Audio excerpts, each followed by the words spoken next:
வணக்கம் ட்ரேடர்ஸ். இன்றைக்கி வந்து பார்த்திங்க அப்படின்னா 31/10/2025 வெள்ளிக்கிழமை அன்னைக்கு நிஃப்டி அண்ட் பேங்க் நிஃப்டி பொறுத்து நம்ம மார்க்கெட் ப்ரிவியூ பார்த்துடலாங்க. அதுக்கு முன்னாடி நேற்று நம்ம யூஎஸ் மார்க்கெட் என்னாச்சு அப்படிங்கிறத பார்த்துட்டு வந்துடலாம். ஸோ நேற்று வந்து பார்த்திங்க அப்படின்னா டவ் ஜோன்ஸ் வந்து ஒரு 0.23% வந்து பேரிஷாக முடிஞ்சிருக்கு. S&P வந்து பார்த்திங்க அப்படின்னா 0.99% கிட்டத்தட்ட 1% பேரிஷாக முடிஞ்சிருக்கு. நல்லதொரு செல்லிங் ப்ரெஷர் பார்த்தாலே உங்களுக்கு தெரியும்னு நினைக்கிறேன். நாஸ்டாக் வந்து பார்த்திங்க அப்படின்னா 1.5% வந்து பியரிஷாக முடிஞ்சிருக்குங்க. 3 இண்டெக்ஸுமே வந்து பியரிஷாக தான் முடிஞ்சிருந்துச்சு. அண்ட் விக்ஸ் வந்து பார்த்திங்க அப்படின்னா ஈவந்தோ மார்க்கெட் பயங்கர பியரிஷாக இருந்தாலும் விக்ஸ் பெருசாக ஏறலை. ஸோ இது வந்து பார்த்திங்கன்னா இன்னுமே கொஞ்சம் கான்ஃபிடென்ட்டாக தான் இருக்காங்க. பயம் வரல, இன்வெஸ்டர்ஸ் மத்தியிலையோ ட்ரேடர்ஸ் மத்தியிலையோ பெருசாக பயம் வரல அப்படிங்கிறதா வந்து பார்த்திங்கன்னா இந்த விக்ஸ் நம்மளுக்கு இண்டிகேட் பண்ணுது.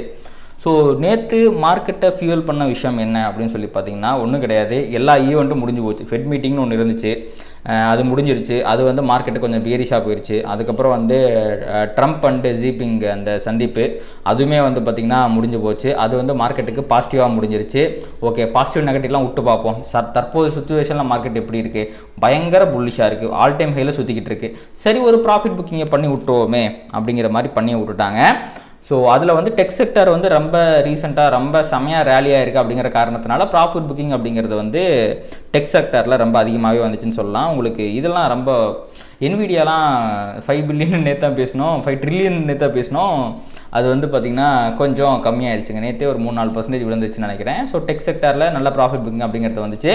டவ் ஜோன்ஸ் வந்து கொஞ்சம் அவுட் பர்ஃபார்மன்ஸ் பண்ணிச்சுன்னு சொல்லலாங்க. ஏன்னா கோல்ட்மேன் சாக்ஸு, ஸோ இந்த மாதிரி ப்ராடர் மார்க்கெட்டில் இருக்கும் பார்த்திங்களா, இந்த டெக்கை தவிர யூஎஸில் இருக்கிற மற்ற பேங்கிங் ஸ்டாக்ஸு, அப்புறம் வந்து ரிசல்ட்டு சில ஸ்டாக்ஸுக்கு வந்துச்சு. அதெல்லாம் கொஞ்சம் நல்லா பர்ஃபார்ம் பண்ணியிருக்கு போல் இருக்கு. ஸோ இப்போதைக்கு பெரிய பேனிக்காக தேவையில்லை, ஜஸ்ட் ப்ராஃபிட் புக்கிங் தான். பட் அது இனிஷியேட் ஆச்சு, இன்னும் ஃபர்தராக ஆக்சலரேட் ஆச்சுன்னா கண்டிப்பாக யூஎஸ் மார்க்கெட்டில் பேனிக் வரும். ரெண்டாவது அந்த யூஎஸ் ஷட்டவுன் வேறு, அது வேறு என்ன ஒரு முடிவுக்கே வர மாட்டேங்குது. இன்னும் வந்து அரசாங்கத்தை நடத்துறதுக்கு காசு இல்லாமல் தான் யூஎஸ் கவர்மெண்ட் சுற்றிக்கிட்டு இருக்குது. ஸோ இது எல்லாமே சென்டிமெண்ட்டாகவே லைட்டாக ஒரு பியரிஷ்னஸை ப்ராஃபிட் புக்கிங்கில் கொண்டு போய் விட்டுருச்சு. அவ்வளோவே இப்போதைக்கு பயப்பட தேவையில்லை, ஜஸ்ட் செல்லிங் ப்ரெஷர். விக்ஸ், ஏன்னா விக்ஸுங்கிற ஒரே ஒரு இண்டிகேட்டரை மட்டும் நான் ரெக்கவர் ஆகிறது கூட வாய்ப்பு இருக்குது அப்படிங்கிறத சொல்லுது. அதன் காரணமாக பயப்பட தேவையில்லை. பட் இது திருப்பியும் நாளைக்கும், இன்றைக்குமே வந்து யூஎஸ் மார்க்கெட் இந்த மாதிரி பியரிஷாக இருந்துச்சுன்னா விக்ஸ் அப்போலாம் வந்து பார்த்துட்டு இருக்கா, ஐயோ நான் பதட்டமாயிட்டேன் பயமாயிட்டேன் அப்படின்னு அது எகிரி குதிச்சு மேலே போய் 5% 10%. அப்போ நம்ம ஓஹோ செல்லிங் ப்ரெஷர் வந்துருச்சு போல் இருக்கு அப்படிங்கிற மாதிரி நம்ம எடுத்துக்க வேண்டியதாங்க. ஸோ அஸ் ஆஃப் நவ் நேற்று நிலவரத்தைப்படி பெரிய பயம் அப்படிங்கிறது இல்லைங்க. ஸோ அவ்வளோதான். ஓகே, இதுதான் வந்து அங்கே இருந்த நியூஸு. அடுத்து பார்த்திங்கன்னா இந்தியா ஸ்பெசிஃபிக்காக ஒரு நியூஸ் அப்படின்னு பார்த்திங்க அப்படின்னா இந்த மார்ச் 2026 அப்போ வந்து பார்த்திங்கன்னா நிஃப்டி பேங்க்கு, ஃபின் நிஃப்டி இதெல்லாம் வந்து பார்த்திங்கன்னா கொஞ்சம் ரெகுலேட் பண்ண போகிறாங்களாம். அதாவது அங்கே இருக்கிற வெயிட்டேஜை வந்து இது பண்ண போகிறாங்க. இப்போது நீங்கள் பேங்க் நிஃப்டிலாம் பார்த்திங்கன்னா HDFC பேங்க்கு நியர்லி 25% இருக்கும், ICICI பேங்க் ஒரு 25% இருக்கும். 2 ஸ்டாக்கை இன்ஃப்ளூயன்ஸ் பண்ணால் 50% ஆஃப் த பேங்க் நிஃப்டி வந்துடும், வெயிட்டேஜ் வந்துடும். ஈஸியாக பேங்க் நிஃப்டி மேனிப்புலேட் பண்ணிட முடியும். ஸோ நிஃப்டியில் அப்படி பண்ண முடியாது. ஏன்னா நிஃப்டியில் 10 ஸ்டாக் இருக்கும். ரிலையன்ஸ் இருக்கும் ஒரு பக்கம் இருக்கும், HDFC பேங்க் ஒரு பக்கம் இருக்கும், LNT ஒரு பக்கம் இருக்கும், ஏர்டெல் ஒரு பக்கம் இருக்கும். எல்லாத்துக்கும் வெயிட்டேஜுங்கிறது டிஸ்ட்ரிபியூட்டாக இருக்குது அப்படிங்கிறதுனால, ஈவனாக டிஸ்ட்ரிபியூட்டாக இருக்குது அப்படிங்கிறதுனால நிஃப்டியை மேனிப்புலேட் பண்ணுறது கஷ்டம். பட் வேறஸ் செக்டோரல் இண்டெக்ஸஸான பேங்க் நிஃப்டி, ஃபின் நிஃப்டிலாம் ஈஸியாக மேனிப்புலேட் பண்ணிடலாம். அதையும் பண்ண விடக்கூடாது அப்படிங்கிற மாதிரி கொஞ்சம் ரீஸ்ட்ரக்சர் பண்ணி வெயிட்டேஜ் எல்லாம் நாங்கள் மாற்ற போகிறோம் அப்படிங்கிற மாதிரி சொல்லியிருக்காங்க. இது 2026 தான் வரப்போகுது. பட் நேற்று இந்த நியூஸ் வந்துச்சு, அதனால் இதை கவர் பண்ணிடலாம் அப்படின்ட்டு சொன்னாங்க. இதை தாண்டி பெருசாக எதுவும் நியூஸ் கிடையாது. அந்த சைனா அந்த ட்ரேட் நியூஸ் தான். அது வந்து பார்த்திங்கன்னா பாசிட்டிவாக தான் போயிருக்கு. சைனா மேலே இருக்க நிறைய ரெஸ்ட்ரிக்ஷன்ஸை கம்மி பண்ணியிருக்கிறாங்க. 10% டேக்ஸை வந்து கம்மி பண்ணியிருக்காங்க. இன்னும் பேச்சுவார்த்தை போயிட்டுருக்குன்றாங்க. டிக்டாக்கை வந்து யூஎஸில் பேன் பண்ணிட்டாங்க, அதை ரிவைவ் பண்ணுறதை பற்றி பேசுகிறேன்றாங்க. ஸோ ஏகப்பட்ட பாசிட்டிவான விஷயங்கள் அள்ளி தெளிச்சுக்கிட்டு இருக்காங்க. ஸோ இது எப்படி ஃபர்தராக ப்ராக்ரஸ் ஆகுது அப்படிங்கிறத பார்ப்போம். பட் இந்தியாவுடனான அந்த டீலிங்கை பற்றி, ட்ரேட் அந்த ஆன்கோயிங் அதை பற்றி பெருசாக எதுவும் நியூஸ் வரல. அது வந்துச்சுன்னா மேபி இன்னும் ஃபர்தராக மார்க்கெட்டுக்கு ஒரு ஃபியூலாக அமையலாம். வருமாங்கிறத பொறுத்து இருந்து பார்க்கலாங்க. அடுத்து வந்து பார்த்திங்கன்னா FID டேட்டா. ஸோ நேற்று வந்து பார்த்திங்கன்னா திருப்பி ஒரு 3100 கோடியை செல்லிங் அடிச்சு விட்டாங்க. DA வந்து 2500 கோடி பை பண்ணியிருக்காங்க. ஸோ ஓவராலாக பார்க்கும்போது உங்களுக்கு செல்லிங் ப்ரெஷர் தான் அதிகமாக இருக்குது, லைட்டாக பியரிஷான விஷயம் தான். அடுத்து பார்த்திங்கன்னா டெரிவேட்டிவ் டேட்டா பார்த்துட்டு வந்துடலாம். ஸோ ரொம்ப நாள் கழித்து ஷார்ட் பில்டப் அப்படிங்கிறது வந்திருக்கு. வெறும் ஷார்ட் பில்டப் கிடையாதுங்க, சேஞ்ச் இன் ஓப்பன் இன்ட்ரெஸ்ட்டுமே ஒரு 6.81% வந்து அதிகமாகி ஒரு நல்ல பியரிஷ் சைனே காட்டுதுங்க ஃபியூச்சர்ஸில். அடுத்து பார்த்திங்கன்னா OI ட்ரெண்டிங் OI பார்த்தோம் அப்படின்னா உங்களுக்கு 5.3 crores வந்து பியரிஷாக காட்டுது. அதே நீங்கள் பொசிஷனல் டேட்டா பார்த்தீங்கன்னா 3 crores பியரிஷாக காட்டுது. பொசிஷனல் டேட்டா இன்னும் அதிகமாகலை, விச் மீன்ஸ் இன்னும் பொசிஷனலாக மார்க்கெட் பியரிஷாக மாறல, அது மாறுறதுக்கான வாய்ப்பு இருக்குது அப்படிங்கிறத சொல்லுது. இதுவும் பியரிஷ் தான். அடுத்து பார்த்தீங்கன்னா பார்ட்டிசிபென்ட் வைஸ் ஓப்பன் டெஸ்ட்டுங்க, ரொம்ப இன்ட்ரெஸ்டிங்கான டேட்டாவாக இருக்குது. நேற்று ஒரு நாள் தான் இந்த எஃப்ஐ வந்து லைட்டாக அவங்களோட பியரிஷ் ஸ்டான்ஸை கம்மி பண்ணாங்க. அகைன் நேற்று மார்க்கெட் கீழே விழுந்ததுனால அதோட பியரிஷ் ஸ்டான்ஸை இன்க்ரீஸ் பண்ணிட்டாங்க. பார்த்தாலே உங்களுக்கு தெரியும்னு நினைக்கிறேன். கால் ஆப்ஷனை 1% அதிகமாக செல் பண்ணி, புட் ஆப்ஷனை 7% அதிகமாக பை பண்ணி பயங்கர டைரெக்ஷனலாக பியரிஷாக இருக்கிறாங்க. ப்ராப் ட்ரேடர்ஸும் கிட்டத்தட்ட அப்படி தாங்க. 1% வந்து பார்த்திங்கன்னா அதிகமாக வந்து கால் ஆப்ஷனை செல் பண்ணியிருக்காங்க. 24, 25. அடுத்து பார்த்திங்கன்னா 23, 27 4% அதிகமாக புட் ஆப்ஷனை பை பண்ணி டைரெக்ஷனலாகவே உங்களுக்கு வந்து பயங்கர பியரிஷாக மாறி இருக்கிறாங்க. அடுத்து பார்த்திங்கன்னா ரீட்டைல் ட்ரேடர்ஸு 64, 63 இவங்களுக்கு அப்படியே ஆப்போசிட்டில் தான் ரீட்டைல் ட்ரேடர்ஸ் இருப்பாங்க. 1% அதிகமாக கால் ஆப்ஷனை பை பண்ணி 55, 67 கிட்டத்தட்ட 12% வந்து அதிகமாக வந்து புட் ஆப்ஷனை செல் பண்ணி பயங்கர புல்லிஷான ஒரு ஸ்டான்ஸில் இருக்கிறாங்க. அடுத்து பார்த்திங்கன்னா எஃப்ஐயோட லாங் ஷார்ட் ரேஷியோ திருப்பியும் வந்து பார்த்திங்கன்னா நல்ல ஒரு ஷார்ட்டை இன்க்ரீஸ் பண்ணியிருக்கிறாங்க. ஸோ ஆப்ஷன்ஸ்லையும் பயங்கர பியரிஷாக மாறி இருக்காங்க. ஃபியூச்சர்ஸ்லையுமே வந்து பார்த்திங்கன்னா ஷார்ட் பொசிஷன்ஸ் இன்க்ரீஸ் பண்ணி இப்போதைக்கு வந்து பார்த்திங்கன்னா ஒரு 17% தான் லாங்கில் இருக்காங்க, விச் மீன்ஸ் ஒரு 83% பக்கமாக வந்து ஷார்ட்டில் தாங்க இருக்கிறாங்க. அடுத்து பார்த்திங்கன்னா இப்போ கரண்ட்டாக வேர்ல்டு மார்க்கெட் ஃபியூச்சர்ஸ் என்ன தான் நேற்று வந்து ப்ராஃபிட் புக்கிங்கில் கீழே விழுந்தாலும் கரண்ட்டாக யூஎஸ் ஃபியூச்சர்ஸ் பயங்கர பாசிட்டிவாக ட்ரேட் ஆகிட்டு இருக்குங்க. நாஸ்டாக்லாம் பாருங்கள், நேற்று விழுந்ததை இப்போ ரெக்கவர் பண்ணுற அளவுக்கு வந்து பாசிட்டிவாக ட்ரேட் ஆகிட்டு இருக்கேன். 1% அப்படி ட்ரேட் ஆகிட்டு இருக்கு. ஸோ யூஎஸ் மார்க்கெட் பயங்கர பாசிட்டிவாக இருக்குது. டாக்ஸ் வந்து பார்த்திங்கன்னா யூரோப்பியன் மார்க்கெட்லாம் கொஞ்சம் பியரிஷாக தாங்க இருக்குது. ஃப்ரான்ஸ் 0.5% டவுனு, டாக்ஸ் வந்து ஃப்ளாட்டாக ட்ரேட் ஆகிட்டு இருக்குது. அப்படியே குளோபல் மார்க்கெட் இந்த பக்கம் வந்திங்கன்னா நிக்கி 1.6% டவுன் அப்பு, ஆஸ்திரேலியா 0.5% அப்பு, தைவான் 1.2% அப்பு, கொரியா 0.4% அப்பு. ஸோ ஏஷியன் மார்க்கெட்டும் பயங்கர பாசிட்டிவாக இருக்குது. ஸோ யூரோப்பியன் மார்க்கெட் மட்டும் தான் ஸ்லைட்டாக பியரிஷாக இருக்குது. அதை கம்பேர் பண்ணி பார்க்கும்போது யூஎஸ் ஃபியூச்சர்ஸும் ஏஷியன் மார்க்கெட்டும் பயங்கர பாசிட்டிவாக இருக்குது. நான் கிஃப்ட் நிஃப்டி இன்னும் பார்க்கல, பட் கிஃப்ட் நிஃப்டி சோபிக்கலைங்க. வெறும் ஒரு 18 பாயிண்ட் வந்து கேப் அப் இண்டிகேட் பண்ணிக்கிட்டு இருக்கு. ஆக்சுவலி ஸ்பீக்கிங் உங்களுக்கு வந்து பார்த்திங்கன்னா இது இன்னும் பயங்கரமான ஒரு கேப் டவுனாக தான் வந்து பார்த்திங்கன்னா இண்டிகேட் பண்ணிக்கிட்டு இருந்துச்சு. நேற்று ஒரு நல்ல ஃபால் அப்படிங்கிறது இருந்துச்சு. ஸோ இங்கேருந்து பார்த்திங்க அப்படின்னா உங்களுக்கு தெரியும் ஒரு 60 பாயிண்ட்டுக்கு பக்கமாக வந்து பார்த்திங்கன்னா கேப் டவுன் இருந்துச்சு. பட் இப்போதைக்கு வந்து பார்த்திங்கன்னா அது கொஞ்சம் கிளியர் ஆகி ஒரு 20 பாயிண்ட் வந்து பாசிட்டிவிட்டி அப்படிங்கிறது கண்ணுக்கு தெரியுதுங்க. ஸோ எப்படி மார்க்கெட் ஓப்பன் ஆக போகுது அப்படிங்கிறத பார்க்கலாம். அடுத்து இப்போ நம்ம டேரெக்டாக நிஃப்டியோட அனாலிசிஸ்க்கு போயிடலாங்க. ஃபஸ்ட்டு நம்ம டெய்லி பயாஸ் என்ன அப்படிங்கிறத பார்த்துடலாம். ஸோ நிஃப்டியோட டெய்லி பயாஸ் அப்படிங்கிறது பியரிஷாக இருக்குது. ஸோ இந்த கேண்டலுக்கு கீழே தான் இது க்ளோஸ் வச்சிருக்கு. அப்போ மார்க்கெட் வந்து பியரிஷாக பிஹேவ் பண்ணுறதுக்கு தான் அதிகப்படியான வாய்ப்பு இருக்குது. ஆனால் ஒரு சின்ன ப்ராபபிலிட்டி மார்க்கெட் இன்றைக்கி மேலே போகிறதுக்கும் இருக்குது. அப்படி போச்சுன்னு வச்சுக்கோங்களேன், அது வந்து சிஸ்டம் படி உங்களுக்கு மார்க்கெட்டுடைய அந்த டெய்லி பயாஸ் படி ஆப்போசிட்டாக போகுது. அப்படி போச்சுன்னா அதில் பெரிய ட்ரெண்டு வர்றதுக்கோ இல்லை அதில் பெரிய பாயிண்ட்டை கேப்சர் பண்ணுறதுக்கான ப்ராபபிலிட்டி ரொம்ப கம்மி. அப்போது அந்த டைரெக்ஷனில் இன்றைக்கி மார்க்கெட் மேலே போகும்போது நம்ம ஒரு சைடு எடுத்தோம்னா அதனுடைய வின்னிங் ப்ராபபிலிட்டி ஆகட்டும், அதில் கேப்சர் பண்ணக்கூடிய பாயிண்ட்ஸ் ஆகட்டும், அது ரொம்ப கம்மியாக இருக்கும். இதுவே மார்க்கெட் கீழே மேலே போயிட்டு கீழே வரும்போது எடுத்தோம்னா அது அதிகமாக இருக்கும். சப்போஸ் அப்படி மார்க்கெட் மேலே போகுது ஆனால் கீழே வரவே இல்லை, போயிட்டே இருக்குது அப்படின்னா ஒரு நல்ல ஆப்பர்ச்சுனிட்டி இல்லாத டே. ஸோ இவ்வளோ தான். நிறைய பேர் வந்து கன்ஃபியூஸ் பண்ணிக்கிறீங்க. இன்றைக்கி நம்ம ஒரு அனாலிசிஸ் சொல்கிறோம், அதுக்கு ஆப்போசிட்டாக மார்க்கெட் நடக்கும்போது ஆப்போசிட்டில் போயிடுச்சு அப்படின்னா போகிறதுக்கு நிறைய வாய்ப்புகள் இருக்குது. அங்கே நமக்கு பெரிய ஆப்பர்ச்சுனிட்டி கிடைக்காது. ஸோ மார்க்கெட் போகிற போக்கெல்லாம் நம்மளால் போக முடியாது இல்லைங்களா. நம்மளுடைய அனாலிசிஸ் படி நம்ம சிஸ்டம்குள்ளே அது வந்துச்சுன்னா நம்ம என்ட்ரி எடுக்கலாம், இல்லைனா அதை விட்டுட்டு போயிடலாம். ஸோ நாட் எவ்ரிடே மார்க்கெட் நம்மளுக்கு மிகப்பெரிய ஆப்பர்ச்சுனிட்டி கொடுக்காது அப்படிங்கிறதுமே புரிஞ்சுக்குங்க. அஸ் அன் இன்ட்ராடே பிளேயராக வச்சுக்கலாமே. இப்போது நிஃப்டியில் ஆவரேஜாக ஒரு எவ்வளோ பாயிண்ட் மூவ் ஆகும், ஒரு 50லேருந்து 70 பாயிண்ட் டெய்லி மூவ் ஆகும். அதில் நம்மளால் ஒரு ட்ரேடிங் செட்டப்புக்குள்ளே எவ்வளோ பாயிண்ட் பிடிக்க முடியும், 20லேருந்து 30 பாயிண்ட் ஈஸியாக நம்மளால் பிடிக்க முடியும்னு வச்சுக்கோங்க. அந்த 20லேருந்து 30 பாயிண்ட்டை பிடிக்கிறதுக்கான ஒரு 4-5 செட்டப் வச்சுருந்தீங்க அப்படின்னா அதை பிடிக்க முடியும் உங்களால். அஃப்கோர்ஸ் கண்டிப்பாக உங்களுக்கு லாஸஸும் வரும். அதன் காரணமாக எவ்ரிடே நம்ம ப்ராஃபிட் பண்ணியே ஆகணும், எவ்ரிடே நம்ம செமையாக ப்ராஃபிட் பண்ணியே ஆகணும், எவ்ரிடே நம்ம செட்டப் கிடச்சே ஆகணும். இந்த மாதிரி இருக்கிற தாட்ஸ் எல்லாம் கொஞ்சம் ஒதுக்கி வச்சுருங்க. இதெல்லாம் தான் நீங்கள் லாஸ் பண்ணுறதுக்கும் கன்சிஸ்டண்ட்டாக ப்ராஃபிட் பண்ண முடியாமல் போகிறதுக்கும் காரணம். எவ்ரிடே நமக்கு செட்டப்லாம் வராது, ஒரு ஹை ப்ராபபிள் செட்டப் வராது. அது வராதப்போ எப்படி மார்க்கெட்டை அவாய்ட் பண்ணுறதுங்கிறத கற்றுக்குங்க. டெய்லியும் ட்ரேட் பண்ணுறதை அவாய்ட் பண்ணுறதையும் எப்படின்னு கற்றுக்குங்க. அதுதான் உங்களுக்கு கண்டிப்பாக லாங் ரனில் ஹெல்ப் பண்ணும்.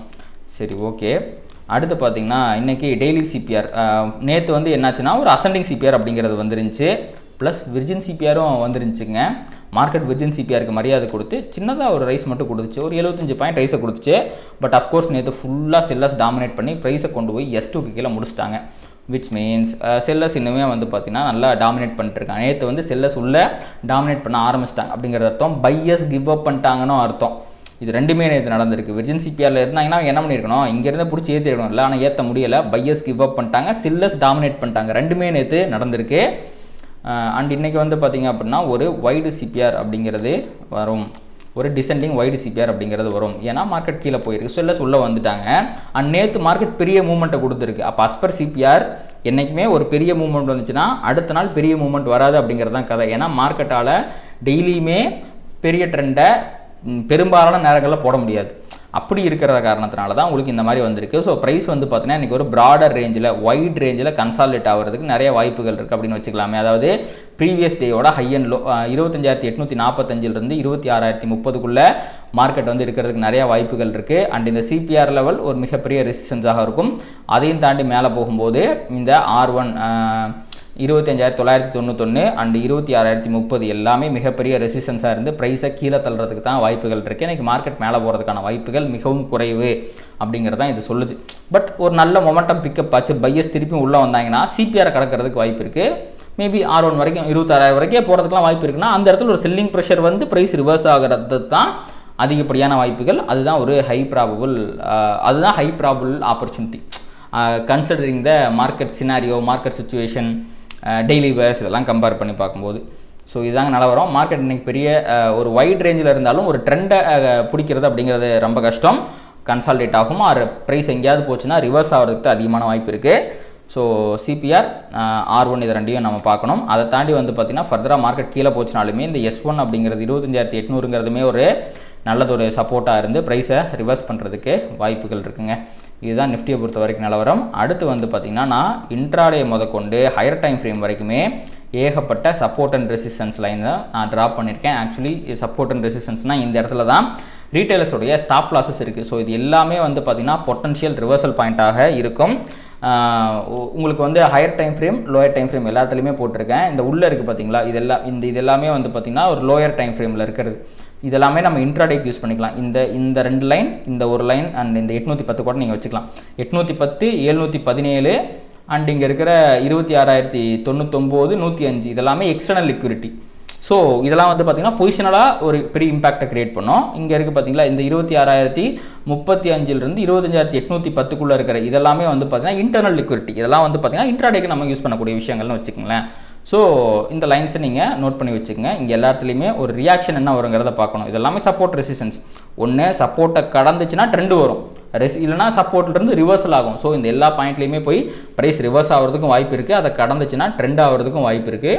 ஸோ அங்கே என்ன ரியாக்ஷன் நடக்குது அப்படிங்கிறத பொறுத்து தான் நம்மளுடைய ட்ரேடிங் டிசிஷன் எடுக்க முடியும். நோட் பண்ணி வச்சுக்கோங்க. அடுத்து அப்படியே நம்ம வந்து பார்த்திங்கன்னா பேங்க் நிஃப்டிக்கு போயிடலாம். நம்ம பேசிகிட்டு இருக்க இந்த நேரத்தில் கிஃப்ட் நிஃப்டி லைட்டாக ஒரு 4 பாயிண்ட் டவுனுக்கு போயிருக்கு. ஸோ பார்க்கலாம் என்ன போகுதுன்னு பார்ப்போம் நம்ம. அடுத்து இப்போ நம்ம பேங்க் நிஃப்டிக்கு போயிடலாங்க.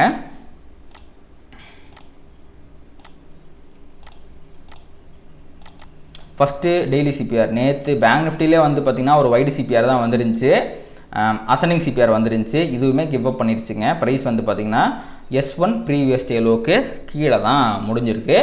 ஸோ நேற்று பேங்க் நிஃப்டியில் மட்டும் கிடையாது, பேங்க் நிஃப்டிலையுமே செல்லர்ஸ் வந்து பிக்சருக்குள்ளே வந்துட்டாங்க அப்படிங்கிறது தான் இது இண்டிகேட் பண்ணுது. ஏன்னா இதுக்கு முன்னாடி ஒரே ஒரு டைம் தான் பேங்க் நிஃப்டி ரொம்ப நாட்கள் முன்னாடி தான், ஃப்ரைடே அன்னைக்கு தான் வந்து ரொம்ப நாள் கழிச்சு S1 ப்ரீவியஸ் டே லோக்கு கீழே முடிஞ்சு. ஆனால் அடுத்த நாளே பாருங்கள் சிபிஆருக்கு மேலே முடிஞ்சு பையிங் ப்ரெஷர் வந்து திருப்பியும் மார்க்கெட் மேலே ரேலியாக ஆரம்பிச்சிருச்சு. திருப்பியும் இப்போ கீழே போயிருக்கிறாங்க. இது வந்து ஒரு பியரிஷ் சைன் தான். ஸோ திருப்பியும் ஒரு இடத்த தட்டும்போது அது திறக்கப்படும். எனக்கு என்னமோ பேங்க் நிஃப்டி எப்போ வேணாலுமே கீழே விடுறதுக்கு வாய்ப்பு இருக்கிற மாதிரி தான் தோணுது. அண்ட் இது வந்து இன்றைக்கத்துக்கான சிபிஆர் கம்பேரிட்டிவ்லி வந்து பார்த்திங்கன்னா கொஞ்சம் இதுவுமே வைடு தாங்க, வைடுன்னு தான் சொல்லி ஆகணும், பெரிய மீடியம்லாம் சொல்லி இது வைடு தான். ஸோ அப்போ வந்து பார்த்திங்கன்னா இந்த previous day high previous day low இதை இப்போது நம்ம எப்படி நிஃப்டிக்கு சொன்னோமோ அதே தான்.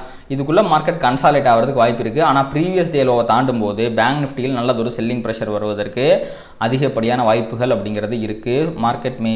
பேங்க் நிஃப்டி மே ட்ராக் த நிஃப்டி டுடே அப்படிங்கிறது தான் வந்து பார்த்திங்கன்னா இன்றைக்கான அனாலிசிஸ். அண்ட் முதல்ல டெய்லி பேஸும் ஒரு நிமிஷம் பார்த்துருவோம். ஒரு நிமிஷம். டெய்லி பயாஸும் பியரிஷாக தாங்க இருக்குது. நிஃப்டி மாதிரியே தான் பேங்க் நிஃப்டிக்கும் டெய்லி பயாஸ் அப்படிங்கிறது பியரிஷாக தான் இருக்குது. இந்த கேண்டலுக்கு கீழே தான் முடிஞ்சிருக்கு. ஸோ ப்ரீவியஸ் டே லோ தாண்டப்படும் போது கண்டிப்பாக நல்லதொரு செல்லிங் ப்ரெஷர் வர்றதுக்கு வாய்ப்புகள் அப்படிங்கிறது இருக்குங்க. ஸோ நிஃப்டி பேங்க் நிஃப்டி ரெண்டு பேருமே கிட்டத்தட்ட ஒரே மாதிரி தான் சொல்கிறாங்க. இந்த ரேஞ்சுக்குள்ளே கன்சாலேட் ஆக வாய்ப்பு இருக்குது. மேலே போனால் கண்டிப்பாக கீழே வந்துடும். ப்ரீவியஸ் டே லோ உடச்சா நல்லதொரு செல்லிங் ப்ரெஷர் வரதுக்கும் வாய்ப்பு இருக்குது அப்படிங்கிறது தான் பேங்க் நிஃப்டிக்கான அனாலிசிஸும் கூட. பார்க்கலாங்க. பெருசாக இன்றைக்கி எதுவும் நியூஸ் ஈவெண்ட்டு அந்த மாதிரிலாம் ஒன்றும் கிடையாது அப்படிங்கிறதுனால ஃபுல் அண்ட் ஃபுல் டெக்னிக்கல்ஸை இன்றைக்கி ஃபாலோ பண்ணுறதுக்கு அதிகப்படியான வாய்ப்புகள் இருக்குது. இதை சொல்ல மறந்துட்டேனே, நிஃப்டியில் வந்து பார்த்திங்கன்னா நேற்று ஒரு 4 ஹவரில் ஒரு fair value gap Nifty bank Nifty ரெண்டுலேயுமே வந்திருக்குங்க. பொசிஷனலாகவே இந்த ஃபேர் வேல்யூ கேப்புக்கு கொஞ்சம் பவர் அதிகமாக இருக்குது. ஸோ இந்த ஃபேர் வேல்யூ கேப் ரெஸ்பெக்ட் ஆகிற வரைக்கும் இந்த ஃபேர் வேல்யூ கேப்புக்குள்ளே இங்கே இருக்குது பார்த்து லெட் மீ சுவிட்ச் அந்த இண்டிகேட்டருங்க. இந்த ஃபேர் வேல்யூ கேப் ரெஸ்பெக்ட் ஆகிற வரைக்கும் மார்க்கெட்டில் பியரிஷ்னஸ் அதிகமாகிறதுக்கு தான் நிறையா சான்சஸ் அப்படிங்கிறது இருக்குது. இது சப்போஸ் உங்களுக்கு மிட்டிகேட் ஆகி ஃபர்தராக மேலே போச்சுன்னா மார்க்கெட் ஒரு டீப் கன்சால்டேஷன் போகிறதுக்கும் வாய்ப்பு இருக்குது. ஆல்ரெடி ஒரு 2 ஸ்விங்கு முடிஞ்சிருச்சு, 3 ஸ்விங்கு 4 ஸ்விங்கு இருக்குங்கிற மாதிரி. அதாவது இது ஒரு ஸ்விங்கு 1 2 ஸ்விங்கு முடிஞ்சிருக்கு, இப்போ 3ஆவது ஸ்விங்கில் இருக்குது. ஸோ இதையும் போய் மிட்டிகேட் ஆகி போச்சுன்னு வச்சுங்களேன், இது வந்து திருப்பி வந்து பார்த்திங்கன்னா 1 இது வந்து 2 இது 3ஆவது ஸ்விங் ஆகும், ஒரு 4ஆவது ஸ்விங் ஆகும். அந்த மாதிரி வந்து பார்த்திங்கன்னா ஒரு நல்ல ஒரு சேனலை இந்த இடத்துல க்ரியேட் பண்ணி அக்குமுலேஷனை க்ரியேட் பண்ணி அதுக்கப்புறம் தான் மேனிபுலேஷன் டிஸ்ட்ரிபியூஷனை போகிறதுக்கு வாய்ப்பு இருக்குது. ஸோ இந்த ஃபேர் வேல்யூ கேப்பை ப்ரைஸ் ரெஸ்பெக்ட் பண்ணுற வரைக்கும், இதை ரெஸ்பெக்ட் பண்ணி மார்க்கெட் ரிவர்ஸ் ஆகி கீழே போகிற வரைக்கும் பேரிஷ்னஸ் தான். இது வந்து அகைன் வந்து இந்த ஃபேர் வேல்யூ கேப் மிட்டிகேட் ஆயிடுச்சு அப்படின்னா நல்லது ஒரு இன்னொரு இப்போ இங்கே மார்க்கெட் கன்சாலிடேட் ஆன மாதிரி இன்னொரு கன்சாலிடேஷன் எதிர்பார்க்கலாம். இது ஒரு முக்கியத்துவங்க. நிஃப்டிக்கும் சரி பேங்க் நிஃப்டிக்கும் சரி இந்த 4 ஹவர் ஃபேர் வேல்யூ கேப் அப்படிங்கிறது கொஞ்சம் இம்பார்ட்டண்ட்டான விஷயமாக பார்க்கப்படுதுங்க. ஓகே, இப்போ நம்ம நிஃப்டி பேங்க் நிஃப்டியை முடிச்சிட்டோம். அடுத்து நம்ம அப்படியே க்ரூட் ஆயிலை பார்க்கலாம். ஸோ க்ரூட் ஆயில் வந்து பார்த்திங்கன்னா 1 ஹவர் டைம் ஃப்ரேமுக்கு போயிடலாம். ஸோ 1 ஹவருக்கு போனீங்கன்னா அகைன் சேம் அக்குமுலேஷன் தான். இந்த டெய்லி டைம் ஃப்ரேமோட ஃபேர் வேல்யூ கேப்புக்குள்ளே வந்துட்டு ப்ரைஸ் வந்து அக்குமுலேட் ஆக ஆரம்பிச்சிருச்சு. So either of this range break out ஆனால் தான் இப்போதைக்கு ஒரு ட்ரெண்ட் அப்படிங்கிறது கிடைக்கும். அதாவது மேலே இது 61.02 அப்படிங்கிறது தாண்டணும். நேற்று போட்டு அதில் நீங்கள் இருக்குது பாருங்கள் 59.69 இங்கே என்ன பண்ணியிருக்கான் பாருங்கள். இங்கே வந்து இந்த லிக்விடிட்டியை ஸ்வீப் பண்ணிவிட்டு மேலே போயிருக்கான். அப்போ நீங்கள் 5 மினிட்ஸுக்கு போனீங்கன்னா உங்களுக்கு கிளியராக தெரியும். இது லிக்விடிட்டி ஸ்வீப் வந்து நல்ல ஒரு ட்ரெண்டு. ஸோ இந்த இடத்துல ஒரு ஆப்பர்ச்சுனிட்டி நேற்று வந்துச்சு. இப்போ அடுத்து எப்போ வரும், இதுதான் ரியாக்ஷன். அந்த இடத்துக்கு போயிட்டு நம்ம போகிற லைனுக்கிட்ட போயிட்டு எப்படி ரியாக்ட் பண்ணுது ப்ரைஸு, ரிவர்ஸ் ஆகுதா ட்ரெண்ட் ஆகுதா அப்படிங்கிறத பார்த்து அதுக்கேற்ற மாதிரி நம்ம ட்ரேடிங் டிசிஷன் எடுக்க வேண்டியது தான். ஸோ இப்போ ஆல்ரெடி இங்கே லிக்விடிட்டி ஸ்வீப் அடிச்சிருக்கு அப்படிங்கிறதுனால நம்ம இதை எப்படி கன்சிடர் பண்ணலாம், இது அக்குமுலேஷன், இது மேனிப்புலேஷன், இங்கே distribution, power of 3 AMD concept. அப்போது இது மேலே போகிறதுக்கு வாய்ப்பு இருக்குது அப்படிங்கிற மாதிரி நம்ம எடுத்துக்கணும். ஸோ இந்த 1 hour fair value gap respect ஆகிற வரைக்கும் ப்ரைஸ் ஃபர்தராக மேலே போகிறதுக்கு தான் வாய்ப்புகள் இருக்குது. பொறுத்து வந்து பார்க்கலாம். அடுத்து பார்த்திங்கன்னா நம்ம இதுங்க கோல்டை பார்த்துருவோம். ஸோ கோல்டு நம்ம நேற்று பேசியிருந்தோம் இந்த ஃபேர் வேல்யூ கேப்புக்கு மேலே இருக்கிற வரைக்கும் ப்ரைஸ் புல்லிஷ் தான் அப்படின்ட்டு. பட் அதை டச் பண்ணாமையே அகைன் வந்து ப்ரைஸ் மேலே போயிருக்கு. பட் இது ஒரு முக்கியமான லிக்விடிட்டிங்க. ஐ திங்க் ப்ரீவியஸ் டே ஹையாக இருக்கலாமா? Yes, previous day high fair value gap எல்லாமே தான் அந்த ஃபேர் வேல்யூ கேப்புக்குள்ளே போயிட்டு தான் வந்து ரிவர்ஸ் ஆகிட்டு இருக்குது. பட் ஆல்ரெடி ஒரு டைம் வந்து இந்த fair value gap price respect பண்ணிடுச்சு அப்படிங்கிறதுனால இந்த டைமும் ரெஸ்பெக்ட் பண்ண வேண்டிய தேவையில்லை. ஸோ இப்போவுமே வந்து பார்த்திங்கன்னா கோல்டு புல்லிஷாக தான் இருக்குது. இந்த ஃபேர் வேல்யூ கேப்புக்கு மேலே இருக்கிற வரைக்கும் அது புல்லிஷாக பிஹேவ் பண்ணுறதுக்கு தான் நிறையா சான்சஸ் இருக்குது. ஒன்று விஷயம் என்னென்னா இதை நம்ம பார்க்க வேண்டியிருக்கு. இது 4032 அப்படிங்கிற இந்த ரேஞ்ச் இருக்குது பார்த்தீங்களா, இந்த ரேஞ்சுக்கிட்டே இப்போ ப்ரைஸ் வந்து ரிவர்ஸில் போட்டுக்கிட்டு இருக்குது. மேபி லோயர் டைம் ஃப்ரேமில் பார்த்தா தெரியும் பார்த்தீங்களா, ப்ரைஸு இதெல்லாம் லிக்விடிட்டி ஸ்வீப், இதுக்கு மேலே போக முடியல, எல்லா லிக்விடிட்டி எடுத்துக்கிட்டு இருக்குது. ஸோ ஃபர்தராக இப்போ இதை தாண்டிச்சுன்னா மேலே போயிடும். ஸோ மோஸ்ட் லைக்லி இன்னும் ஒரு பெரிய ரிவர்சல் சைன்லாம் கண்ணுக்கு தெரிலைங்க. இந்த இடத்துல ஃபேர் வேல்யூ கேப் வந்திருக்கா. ஸோ இந்த ஃபேர் வேல்யூ கேப் இப்போ ரெஸ்பெக்ட் ஆகிருக்கு. ரெஸ்பெக்ட் ஆகிற பட்சத்தில் இந்த இடத்துல ஒரு செல்லிங் ப்ரெஷர் வரதுக்கும் வாய்ப்புகள் இருக்குது. பட் இதை தாண்டிச்சுன்னா 4046 அப்படிங்கிறத தாண்டிச்சுன்னா ஃபர்தராக ப்ரைஸ் வந்து மேலே போகிறதுக்கு தான் வாய்ப்பு இருக்குது. ஸோ ரொம்ப ஸ்மால் டைம் ஃப்ரேமில் 5 மினிட்ஸ் அண்ட் 15 மினிட்ஸில் லைட்டாக ஒரு பியரி சைன் தெரியுது. பட் அப்பார்ட் ஃப்ரம் நைட் இது ஒரு முக்கியமான லிக்விடிட்டி. ஸோ இந்த லிக்விடிட்டி லெவலில் உடச்சி போகும்போது ஃபர்தராக கோல்டு மேலே போயிடுங்க. அண்ட் இந்த ஃபேர் வேல்யூ கேப்புக்கும் இப்போ கொஞ்சம் பவர் கம்மியாக தான் இருக்குது. இந்த ஃபேர் வேல்யூ கேப் இன்வெஸ்ட் பண்ணிட்டாலுமே அடுத்து நம்ம இந்த ஃபேர் வேல்யூ கேப்புக்கு ப்ரைஸை எதிர்பார்க்கலாம். போகுமா அப்படிங்கிறத பொறுத்து இருந்து பார்க்கலாங்க. அண்ட் ஒன் மோர் விஷயம், பிட்காயின் வந்து பார்த்திங்கன்னா இப்போ டக்குன்னு ஒரு பெரிய ரேலியை போட்டுக்கிட்டு இருக்கு. ப்ரீவியஸ் வீக் லோ இருக்க லிக்விடிட்டி எடுத்துகிட்டு வந்து பார்த்திங்கன்னா மேலே போயிட்டுருக்கு. ஜஸ்ட் இதை பார்த்தேன் பார்த்தீங்களா, என்ன பண்ணியிருக்கான், லிக்விடிட்டி ஸ்வீப்பு. இது வந்து ப்ரீவியஸ் வீக் லோ 1,06,486 அப்படிங்கிறது ப்ரீவியஸ் வீக்கோட லோ. அங்கே போய் அந்த ஸ்டாப் லாஸ் எல்லாம் ஹண்ட் பண்ணிவிட்டு நல்லது ஒரு ரிவர்சலை போட்டு அவன் பாட்டுக்கு மேலே போயிட்டுருக்கான். இது ஒரு புல்லி சைனுங்க. ஜஸ்ட் சொல்லணும்னு நினச்சேன். ஃபர்தராக இங்கேருந்து இந்த 1 hour ஃபேர் வேல்யூ கேப் இங்கே நிறையா இருக்குது பார்த்தீங்களா, அது ரெஸ்பெக்ட் ஆகிற வரைக்கும். ஸோ இந்த கடைசியாக இருக்க இந்த ஃபேர் வேல்யூ கேப் கூட வச்சுக்கலாம். இது ரெஸ்பெக்ட் ஆகிற வரைக்குமே வந்து பார்த்திங்கன்னா ஃபர்தராக பிடிசி மேலே போகிறதுக்கு தான் வாய்ப்பு இருக்குது. பொறுத்திருந்து பார்க்கலாங்க.